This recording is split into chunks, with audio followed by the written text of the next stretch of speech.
দেখুন, কাল ১৭ই ফেব্রুয়ারি অর্থাৎ মঙ্গলবার বিকেল ৩:২৬ থেকে সন্ধে ৭:৫৭ পর্যন্ত সময়কাল সূর্যগ্রহণ থাকবে। আর সূর্যগ্রহণের সময়কালে কি করবেন, কি করবেন না এরকম বিভিন্ন ধরনের বিধিনিষেধ আপনাদের মধ্যে ঘোরাফেরা করতে থাকে। দেখুন, আগে বিষয়টিকে ভালো করে জানুন, এর ভিত্তি কি আছে।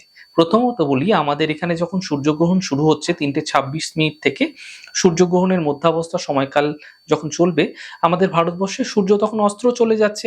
ফলে এখানে কি তার প্রভাব কম হবে? এমনটি অনেকেরই আপনাদের মধ্যে কিন্তু প্রশ্ন আছে।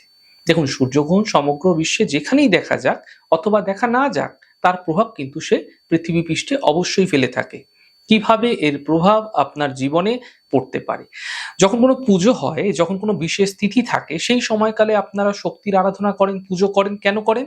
শুভ শক্তির তিথিগুলিতে শক্তিকে আমাদের জীবনে জাগরণ ঘটানোর জন্য আমরা করে থাকি। ঠিক সেই রকমই এই গ্রহণ আমাদের জীবনে জাগরণ ঘটাতে আসে।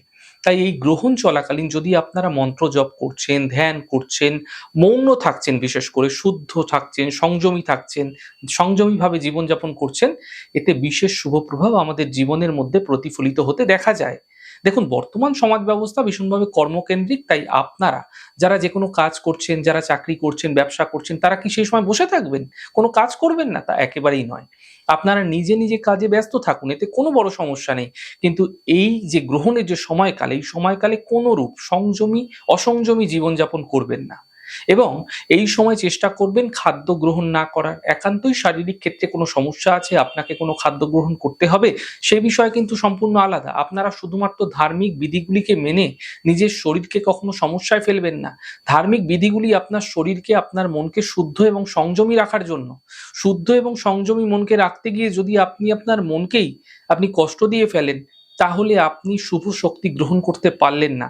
শুধু গ্রহণ নামটা শুনলেই হবে না। গ্রহণ নামের মধ্যে শুভ শক্তির গ্রহণ করার বিষয়টাকে আপনাকে খুঁজে নিতে হবে। এই বিষয়গুলিকে মাথায় রেখে চলুন। সম্ভব হলে গ্রহণের সময়কালে আধ্যাত্মিক জাগরণের মধ্যে দিয়ে যে সমস্ত কাজগুলি আছে, ধ্যান, জপ এগুলি করুন। কাজে লাগানোর চেষ্টা করুন। শুভ ফল আপনার জীবনে সাধারণভাবেই মিলবে।